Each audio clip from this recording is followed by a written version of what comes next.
پیاوێک ویستی ئافرەتێک خۆی تەسلیم کات و هەروەها خراپەی لەگەڵدا بکات خوا پەناماندات. بۆیە ئەو ئافرەتێش کە ئافرەتێکی تەقوادار و لەخوا ترس بوو، ئینسانی متتەقی لە کاتێکدا هیچ کەسێک نایبینێ هەست بە گەورەی پەروەردگاری خۆی دەکات، هەست بە چاودێری پەروەردگاری دەکات. بۆیە لە کاتێکدا کە ئەو پیاوە لەگەڵ ئافرەتێکدا دەچنە کۆشکێکەوە، ئەو ئافرەتە دەیەوێت دەرسێکی فێرکات، دەڵێ هەموو دەرگاکان داخە. دوای ئەوەی کە پیاوەکە زۆر بە خۆشحاڵیەوە دەرگاکاندا دەخەو دەچێتەوە لای ئافرەتەکەی، وا دەزانێت ئێستا خۆی تەسلیم دەکات و دەتوانێت کارەکەی بکات. لە دوای ئەوەی کە دەرگاکاندا دەخات، ئافرەتەکە پێی دەڵێ هەموو دەرگاکانت داخستن؟ دەڵێ بەڵێ هەموو دەرگاکانم داخستن و هیچ دەرگایەک نەماوە. دەڵێ بەڵام پێم وایە کە دەرگایەک ماوە کە ئەو دەرگایە قەت داناخرێت.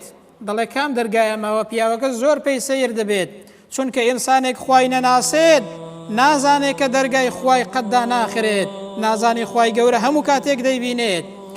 بۆیە ئافرەتەکە پێی دەڵێ الباب الذي بيننا وبين الله، ئەو دەرگایەی کە لە نێوان ئێمە و خودای پەروەردگاردایە هەرگیز ئەو دەرگایە داناخرێ. ئینسان بزانە ئەو دەرگایە دانەخستووە، بە تۆش داناخرێت، ئەو دەرگایە دانەخراوە، خوا دەمان بینێت.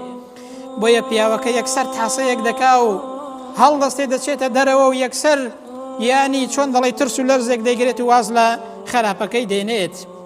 ئەوە بریتە لە تەقواداری کە ئینسان لە کاتێکدا کە لە نادیارە و هیچ کەسێک نایبینێ لە تاریکای شەودا هەست بە چاودێری و گەورەی پەروەردگاری خۆی بکات.